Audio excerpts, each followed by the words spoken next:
नमस्कार, India voice देख रहे हैं आप। आपके साथ मैं हूं स्वीटी दीक्षित। रुक करेंगे खबरों की ओर। बता दें, समाजवादी पार्टी प्रमुख अखिलेश यादव का मणिपुर के मुद्दे पर कहना है कि मणिपुर में जो कुछ हो रहा है वो सब सरकार करेगी। अगर सरकार को इसकी जानकारी थी तब भी घटनाएं हुई। यही वजह है कि पीएम और बीजेपी इसका सामना नहीं कर पा रहे। लोकसभा जब पीएम ने संसद की सीढ़ियों पर माथा टेका तो लोगों को लगा कि लोकतंत्र मजबूत होगा, लेकिन वही सरकार आज लोकसभा का सामना नहीं कर पा रही है।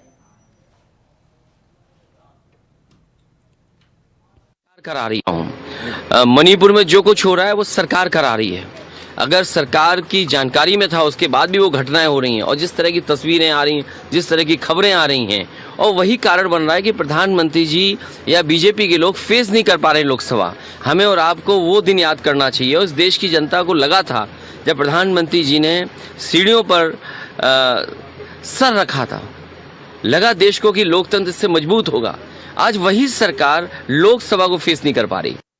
और झारखंड में कानून व्यवस्था की विफलता पर बीजेपी प्रदेश अध्यक्ष बाबूलाल मरांडी ने तंज कसते हुए कहा कि राज्यों में कानून व्यवस्था की स्थिति लगातार बिगड़ती जा रही है और ये बात मैं शुरू से कहता आ रहा हूं। झारखंड के मुख्यमंत्री हेमंत सोरेन पुलिस को एक औजार मान रही है। जिन्हें अपराधियों को पकड़ने की जिम्मेदारी थी वो वसूली में लगे हैं।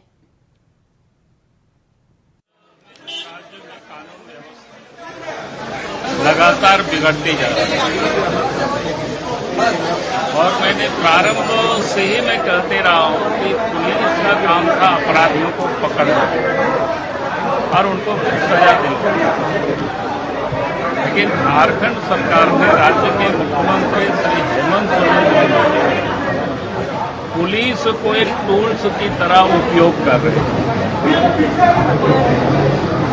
अपनी राजनीतिक अदावत को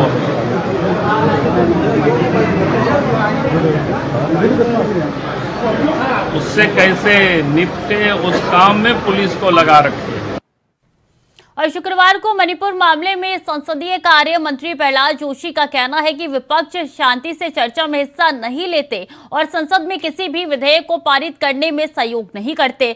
हम उनसे रचनात्मक सुझाव लेने के लिए तैयार हैं, लेकिन वो अचानक अविश्वास प्रस्ताव ले आए। उनके पास बहुमत है तो और उनके पास संख्या है तो बिल निरस्त करने दो, तब इसका जो हमारा अविश्वास का जरूरत ही नहीं पड़ता है।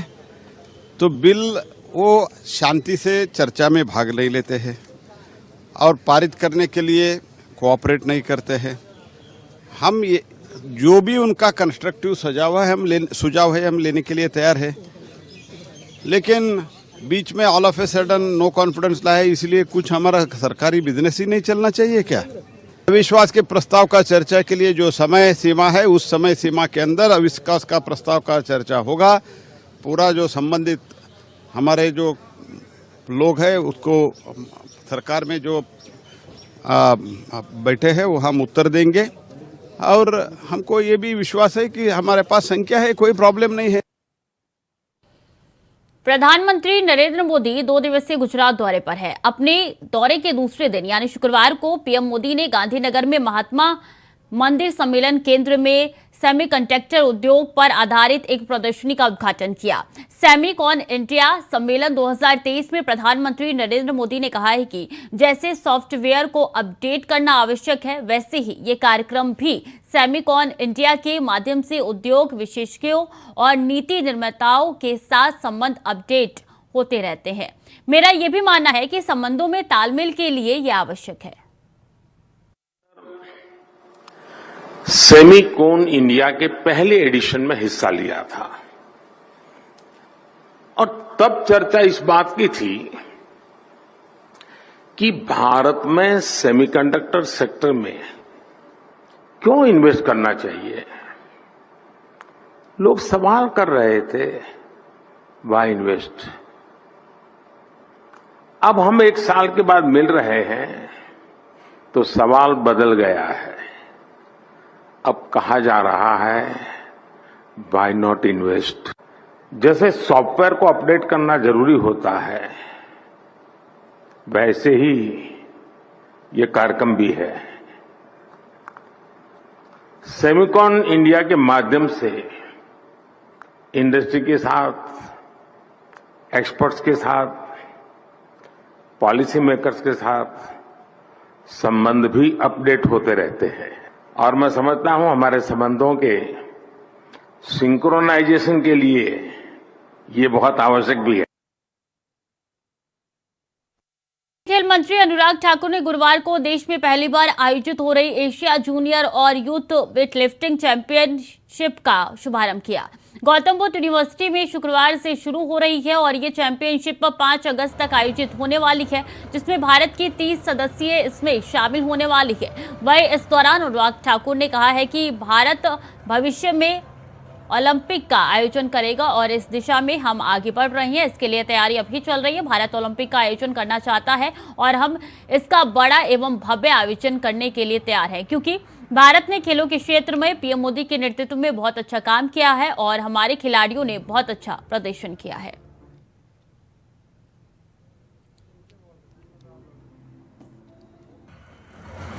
भारत भविष्य में ओलंपिक्स का आयोजन करेगा और उस दिशा में हम आगे बढ़ रहे हैं। तैयारियां चल रही हैं और जब सही समय आएगा आपको सही खबर और अच्छी खबर भी सुनाएंगे। लेकिन भारत ओलंपिक का आयोजन करना चाहता है और बड़ा भव्य आयोजन करेंगे, क्योंकि भारत ने खेलों के क्षेत्र में मोदी जी के नेतृत्व में बहुत अच्छा काम किया है। हमारे खिलाड़ियों ने शानदार प्रदर्शन किया है और आहिस्ता आहिस्ता हमारी फेडरेशन में भी आप देखेंगे बहुत तेजी के साथ हम बदलाव भी कर रहे हैं। उनमें और पारदर्शिता और जवाबदेही आ रही है और उसमें और प्रोफेशनलिज्म, ट्रांसपेरेंसी, अकाउंटेबिलिटी और प्रोफेशनलिज्म, ये टैप जब मैं कहता हूं स्पोर्ट्स में तो बड़ा इंपॉर्टेंट है। हम उस दिशा में काम कर रहे हैं। और राजधानी दिल्ली के मालवीय नगर इलाके में एक कॉलेज के बाहर लड़की पर रॉड से हमला कर दिया गया। इस हमले में लड़की की मौके पर ही मौत हो गई। घटना की जानकारी मिलते ही दिल्ली पुलिस वारदात की जगह पर पहुंच गई। हत्या में इस्तेमाल रॉड भी घटनास्थल पर है। पुलिस मामले की जांच में जुटी हुई है। हत्या का आरोपी घटनास्थल से फरार हो गया है। साउथ डीसीपी चंदन चौधरी ने बताया कि पार्क के अंदर से ये घटना हुई है। मृतक कॉलेज छात्रा थी। लड़की अपने दोस्त के साथ पार्क में आई थी। मृतक के सिर पर चोट के निशान है।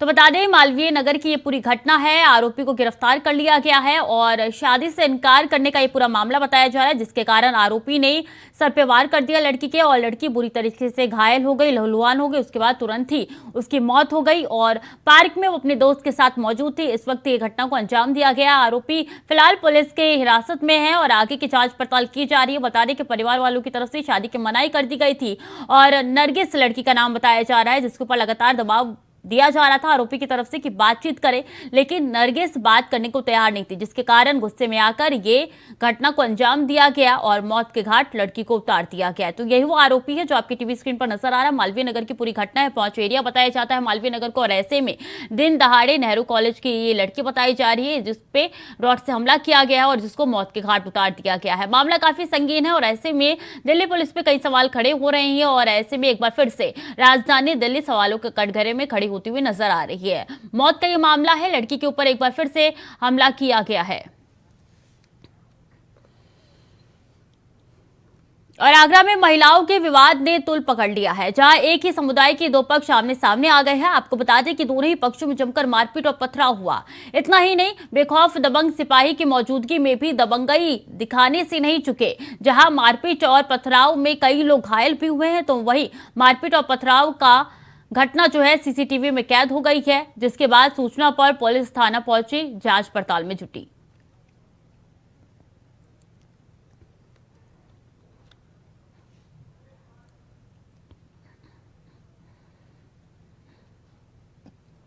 और अलीगढ़ के थाना खैर इलाके में ग्राम बिसारा में पुरानी रंजिश के चलते बाइक सवार आधा दर्जन से अधिक दबंगों ने खेत पर काम कर रहे दो भाइयों को घेर लिया, जहां उनके साथ बेरहमी से मारपीट की घटना को अंजाम दिया गया। आपको बता दें कि मारपीट के बाद दोनों भाई खून से लथपथ हो गए और गंभीर रूप से घायल हो गए। चीख पुकार की आवाज सुनकर आसपास के ग्रामीण मौके पर आते देख दबंग फायरिंग करते हुए मौके से भाग निकले, जिसके बाद घायलों ने घटना की सूचना थाने पहुंचकर दी, इलाका पुलिस को दी और पुलिस ने मामले का संज्ञान लिया है। पुलिस ने घायलों को उपचार के लिए अस्पताल में भर्ती कराया। आगे की जांच पड़ताल में जुट चुकी है।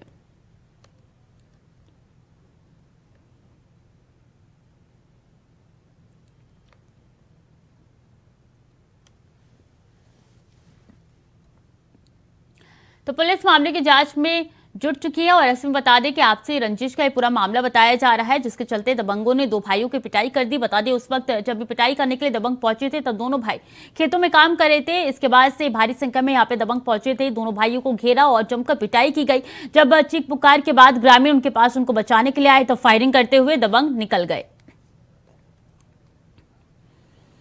मुख्यमंत्री मनोहर लाल महेंद्रनगर के कनीना पहुंचे, जहां लगभग 10 करोड़ की लागत से बनी 6 सड़कों का उद्घाटन और शिलान्यास किया गया। आपको बता दें कि मुख्यमंत्री ने कनीना में खुला दरबार लगाकर आमजन की समस्या भी सुनी। तो वहीं अनाज मंडी में सीएम का जनसंवाद कार्यक्रम में लोगों की भारी भीड़ देखने को मिली, जहां सीएम ने लोगों की जनसमस्या सुनी है। साथ ही महिलाएं सहायता समूह के स्टॉलों का भी निरीक्षण किया।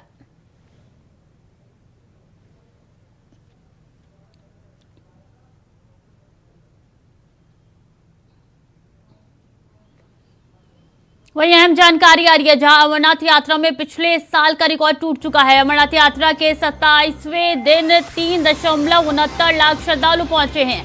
साल 2022 की बात की जाए तो साल 2022 में 3.65 लाख श्रद्धालु अमरनाथ पहुंचे थे और ऐसे में पिछले साल का रिकॉर्ड इस साल टूट चुका है। 2022 में जितने श्रद्धालु पहुंचे थे उनसे काफी ज्यादा श्रद्धालु इस बार पहुंचे हैं और रिकॉर्ड एक बार फिर से टूट चुका है। अमरनाथ यात्रा का बता दें कि इस बार 3,69,000 श्रद्धालु दर्शन के लिए पहुंचे थे। तो 2022 की बात की जाए तो 3,65,000 श्रद्धालु अमरनाथ यात्रा के लिए गए थे और ऐसे में रिकॉर्ड पिछले साल का इस बार टूट गया है। तो 27वें दिन रिकॉर्ड एक बार फिर से टूट चुका है। अमरनाथ की यात्रा अभी भी जारी है और ऐसे में एक के बाद एक जत्थे रवाना किए जा रहे हैं। सुबह सवेरे एक बार फिर से आज एक जत्था रवाना किया गया था और ऐसे में एक बार फिर से रिकॉर्ड जो है वो टूटता हुआ नजर आ रहा है। तो पिछले साल के मुकाबले इस बार एक बार फिर से रिकॉर्ड टूटा है। 27वें दिन भी लोगों का जाना लगातार जारी है और ऐसे में अमरनाथ यात्रा अभी चलने वाली है। जत्था लगातार रवाना हो रहा है। 3,69,000 श्रद्धालु पहुंचे हैं 27वें दिन।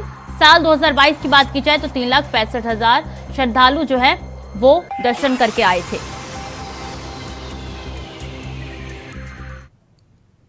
और ललितपुर थाना जखोरा क्षेत्र के बरौदा स्वामी गांव में जमीनी विवाद को लेकर दो पक्ष आपस में भिड़ गए, जहां विवाद इतना बढ़ गया कि पक्षों में जमकर लाठी डंडे और पथराव हुए। आपको बता दें कि मारपीट का वीडियो सोशल मीडिया पे भी वायरल हो रहा है। तो वही बताया जा रहा है कि 1 दर्जन से अधिक लोग आपस में भिड़े थे। दोनों पक्ष के लोग एक दूसरे के खून के प्यासे हुए।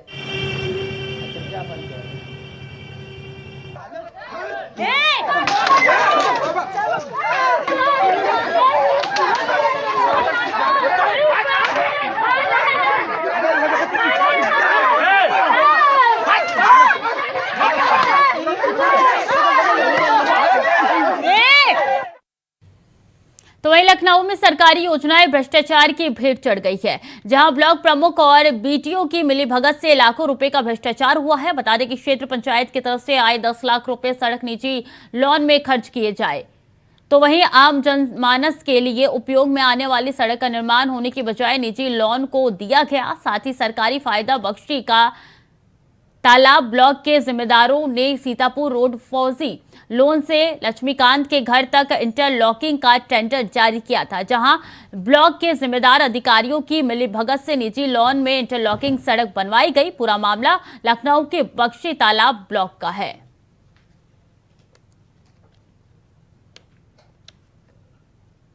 तो बीटीओ की मिलीभगत से लाखों रुपए का भ्रष्टाचार हुआ है यहां पे और 10 लाख रुपए से निजी लोन में खर्च किए गए हैं और ऐसे में ये भ्रष्टाचार की लोन है जो आपको तस्वीरों में नजर आ रही है। और भ्रष्टाचार के लगातार इस तरीके के मामले सामने आते रहे हैं और ये मामला बता दें कि भक्शा का बताया जा रहा है, तालाब भक्शा का बताया जा रहा है, जहां पे ये 10 लाख रुपए निजी लोन में खर्च करने का आरोप लगाया गया है। और ऐसे में एक बार फिर से ये तस्वीर निकल के सामने आई है, जहां 10 लाख रुपए के निजी लोन में खर्च करने के आरोप लगे हैं। लगातार भ्रष्टाचार के मामले कई इलाके से निकल के सामने आ रहे हैं और ये तस्वीरें जो आपको दिखा रहे हैं इसी लोन के ऊपर भ्रष्टाचार करने के आरोप लगे हैं।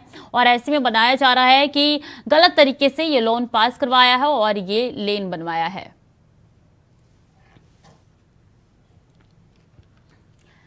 तो बीटीओ की मिली भगत में लाखों रुपए बता दें भ्रष्टाचार के आए हैं। 10 लाख रुपए निजी लोन में खर्च किए गए हैं और ऐसे में भ्रष्टाचार का मामला लगातार गहराता हुआ नजर आ रहा है। हर जगह से ऐसी तस्वीर निकल के सामने आ रही। फिलहाल जो मामला हम आपके साथ साझा करें वो लखनऊ से है, जहां पे 10 लाख के भ्रष्टाचार का ये मामला निकल के सामने आ रहा है। चाहे निचले लोगों की बात कर ली जाए या ऊपर के कर्मचारी की बात कर ली जाए, सबकी मिलीभगत से ये बड़ा भ्रष्टाचार यहाँ पे हुआ है। और जैसी ही जानकारी मिली है, टीम गठित कर दी गई है, आगे की जांच पड़ताल की जा रही है। मामला काफी संगीन है और ऐसे में ये पता चल रहा है कि किस तरीके से प्रशासन के नाक के नीचे इस तरीके के भ्रष्टाचार को अंजाम दिया जाता है। इसी खबर पर ज्यादा जानकारी के साथ शुभम पांडे हमारे साथ जुड़ चुके हैं। शुभम, 10 लाख रुपए कम नहीं होते। जी हाँ, बिल्कुल। आपको लगातार कह सकते हैं कि उत्तर प्रदेश की राजधानी में कहीं ना कहीं घोटाले की जो खबरें हैं वो सामने आती हैं। कह सकते हैं कि लखनऊ के बक्सी का तालाब ब्लॉक पड़ता है, यहाँ पर जो है क्षेत्र पंचायत की तरफ से एक सड़क बननी थी। लगातार कह सकते हैं 14 से 15 सड़कों के लिए पैसा आया था, लेकिन एक सड़क का निर्माण जो है एक निजी लोन के लिए करवा दिया गया। जाहिर सी बात है, जो क्षेत्र पंचायत की तरफ से जो पैसा आया था उसका जो है उपयोग ग्रामीण इलाकों में होना चाहिए था, गाँव के लोगों के लिए होना चाहिए था। जिस धनराशि का गलत तरीके से उपयोग किया गया है, साफ कहा जा सकता है कि अधिकारियों की और जो ब्लॉक प्रमुख हैं उनकी कहीं ना कहीं जो मंशा है वो जो पूरी योजना है उस पर पलीता लगाने का काम किया है। और कहा जा सकता है कि इस पर कहीं ना कहीं जो सड़कें हैं उसको लाभ जो है एक निजी लोन को पहुंचाया गया। निजी लोन की सुंदरता को बढ़ाने का काम जो है अधिकारियों की तरफ से किया गया, लेकिन अभी तक अधिकारी भी शायद मौके पर नहीं गए होंगे कि आखिरकार ये सड़क किस जगह पर बनी है। ये मामला उजागर हुआ भ्रष्टाचार का, शुभम? जी, हम बता सकते हैं कि जिस तरीके से टेंडर का मामला जो आया था उसके बाद कह सकते हैं कि जैसे ही टेंडर की जांच जो है शुरू हुई उसमें जो है चीजें खुलना शुरू हुई कि आखिरकार जो सड़कें बनी हैं वो किस जगह पर कहां पर बनी है। लेकिन 10 लाख की जो धनराशि है उसको कह सकते हैं कि 150 मीटर की जो सड़क बनाई गई है उसका जो है लोन के अंदर बनाया गया। जो डिटेल्स उसमें दी गई है कि किसके घर से किसके घर तक सड़क बनाई गई है, लेकिन उसमें जो है पूरा लॉन की पार्किंग है, पूरा लॉन की जो विजुअल है वो आप देख सकते हैं कि लॉन के अंदर बनाया गया है। कहीं ना कहीं जो डिटेल्स डाली गई वो भी फर्जी तरीके से डाली गई, धनराशि भी फर्जी तरीके से खर्च की जा रही है। निचले कर्मचारी से लेके ऊपर कर्मचारी तक सबकी मिलीभगत इसमें निकल के सामने आ रही है, वीडियो भी शामिल है। जी हाँ, बिल्कुल कह सकते हैं कि जब अधिकारियों के साइन हैं, अधिकारियों के सिग्नेचर हैं, जाहिर सी बात है अधिकारियों को भनक होगी इस काम की। लेकिन अधिकारी भी मौके पर जाते हैं क्योंकि जो 10 लाख की धनराशि होती है वो कम नहीं होती है, अच्छी खासी धनराशि होती है जिसमें अच्छा खासा काम हो सकता था। लेकिन ग्रामीण इलाकों में जो काम होना चाहिए था, गांव के लोगों के लिए जो काम होना चाहिए था, उसको जो है एक निजी लोन के लिए करवा देना एक सवाल खड़ा करता है कि आखिरकार जांच पड़ताल आगे बढ़ी है क्या? जी, अभी तक किसी भी इस मामले में जब अधिकारियों से बात की गई तो अधिकारियों ने इस मामले में कोई भी बात करने से साफ मना कर दिया है। कोई भी बात जो है अधिकारी करना नहीं चाह रहे हैं। साफ कहा जा सकता है कहीं ना कहीं जो अधिकारी हैं उनकी भी संलिप्तता सामने आ रही है, जिसकी वजह से अधिकारियों ने भी पूरी तरीके से चुप्पी साधी हुई है। टोटल कितने लोग बताए जा रहे हैं जो कि इसमें शामिल है? ये साफ कह सकते हैं कि जब एक चेन बनती है, कि जब एक कोई एस्टीमेट बनता है उसके बाद जो जांच होती है उसमें कह सकते हैं कि जो एक रकम आती है उसमें एक जो ऊपर से लेकर निचले स्तर के जो अधिकारी हैं वो भी कहीं ना कहीं शामिल होते हैं। साफ कहा जा सकता है कि इसमें कोई एक अधिकारी का खेल नहीं है, इसमें जो है कई अधिकारियों की क्षमता के जरिए जो है ये काम हुए हैं। नीचे तक हर अधिकारी इसमें शामिल है और भ्रष्टाचार से संलिप्त है। बहुत बहुत धन्यवाद शुभम तमाम जानकारियों के लिए आपका। और दिल्ली में डेंगू के बढ़ते केस के बीच सरकार पर फैसला। बता दें कि घरों में मच्छरों की ब्रीडिंग मिलने पर 1000 का जुर्माना है। कमर्शियल जगहों पर ब्रीडिंग मिलने पर 5000 जुर्माना लगाया गया है। दिल्ली में पहले जुर्माने की राशि 500 थी, जिसको बढ़ा के 5000 कमर्शियल जगहों के लिए कर दिया गया है और घरों के लिए 1000 रुपये जुर्माने लगाए जाएंगे अगर ब्रीडिंग मिली तो मच्छरों की। और ऐसे में कमर्शियल जगह की बात की जाए तो 5000 रुपये जुर्माना लगाया जाएगा। तो दिल्ली सरकार का ये बड़ा फैसला निकल के सामने आया है, जहाँ दिल्ली में पहले जुर्माने की बात की जाए तो 500 रुपये थी, अब इसको बढ़ा दिया गया है। घरों की बात की जाए तो घर में अगर मच्छरों की ब्रीडिंग देखी तो 1000 रुपये आपको जुर्माने की राशि भरनी होगी और 5000 रुपये कॉमर्शियल इलाके में अगर ब्रीडिंग दिखी मच्छरों की तो आपको भरनी होगी। इससे पहले की बात की जाए तो 500 रुपये जुर्माने की राशि थी, लेकिन इसको बढ़ा दिया गया है। अब 1000 रुपये घरों में मच्छरों की ब्रीडिंग दिखने पे या फिर मिलने पे आपको दी जाएगी, आप देंगे इसको। और ऐसे में कमर्शियल जगह की बात की जाए तो वहां का जुर्माना 5000 रुपये है। और ऐसे में लगातार डेंगू के मरीज जो है वो बढ़ते जा रहे हैं। इसको लेकर सरकार ने यह फैसला लिया है।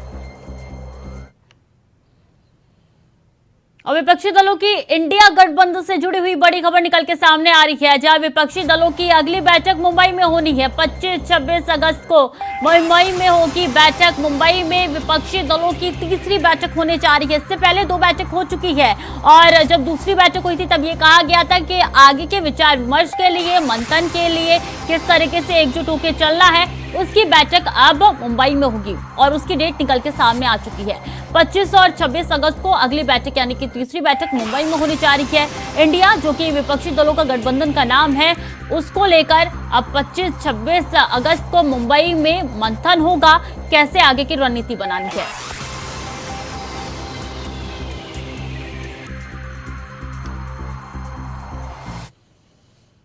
और मैनपुरी जिले में आई फ्लू ने दस्तक दे दी है, जहां जिला अस्पताल में हर रोज 300 से अधिक मरीज उपचार के लिए पहुंच रहे हैं। आपको बता दें कि जिले में आई फ्लू के दस्तक देने के बाद स्वास्थ्य विभाग अलर्ट मोड पे आ चुका है और अस्पताल में जिस तरीके से मरीजों की संख्या में इजाफा हो रहा है, उसको देखते हुए चिकित्सक डॉक्टर ललित कुमार ने जानकारी देते हुए बताया कि हर कोई आई फ्लू का शिकार होते जा रहा है और ज्यादातर ये बच्चों में फैल रहा है, क्योंकि स्कूल और कोचिंग में एक साथ खेलने पढ़ने से सीधे संपर्क में आने से आई फ्लू फैल रहा है।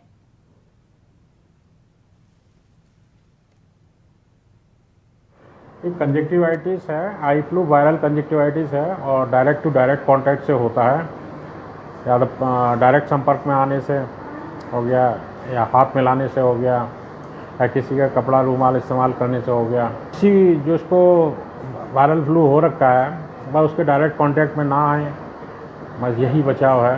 तो अलग रहें, हाथ धोते रहें। और मैनपुरी के ओचा क्षेत्र में एक किशोर के साथ गांव में ही एक व्यक्ति ने कुकर्म का प्रयास किया, तो वही कुकर्म के प्रयास का विरोध करने पर दबंग ने किशोर के परिजनों के साथ मारपीट की, जिसमें 7 लोग घायल हो गए। बता दें कि आनन फानन में सभी घायलों को जिला अस्पताल में भर्ती कराया गया है, जहां उनका इलाज जारी है।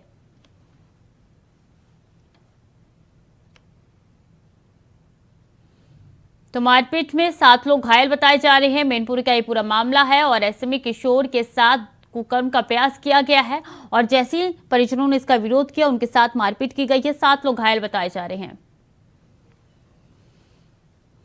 यूपी पुलिस द्वारा चलाए जा रहे ऑपरेशन कन्विक्शन के तहत हापुड़ के बाबूगढ़ थाना पुलिस की प्रभावी पैरवी के चलते हत्या के एक मामले में हापुड़ कोर्ट ने 6 आरोपियों को आजीवन कारावास 71,000 रुपए के अर्थदंड की सजा सुनाई दी थी।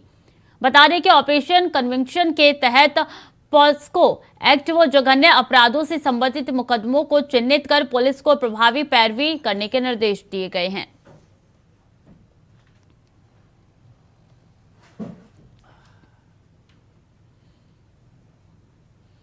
संभल के गांव केसरपुर से एक वीडियो सोशल मीडिया पे वायरल हो रहा है, जिसमें चलती बाइक में आग लग गई है, जिसके बाद बाइक सवार ने सड़क किनारे बाइक फेंक कर अपनी जान बचा ली, लेकिन बाइक पूरी तरीके से जलकर खाक हो गई।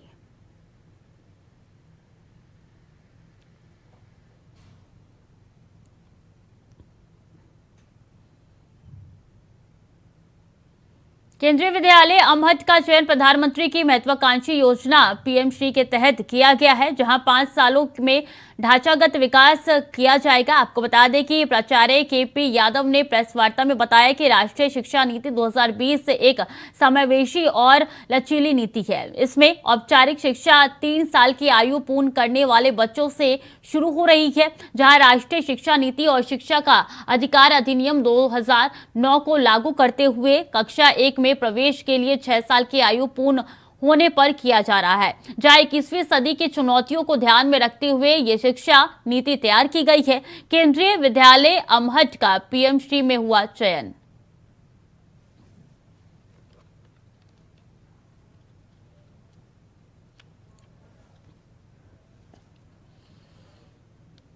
और मथुरा वृंदावन के प्रेम मंदिर के सामने रेस्टोरेंट में भीषण आग लग गई। बता दें कि अज्ञात कारणों के चलते आग लगने से पूरा रेस्टोरेंट जलकर खाक हो गया है। तो वहीं मौके पर पहुंची फायर ब्रिगेड की 4 गाड़ियों ने कड़ी मशक्कत के बाद आग पर काबू पा लिया। हालांकि आग लगने से कोई जानहानि का नुकसान नहीं हुआ है, लेकिन करीब 50 लाख रुपए तक का नुकसान हुआ है।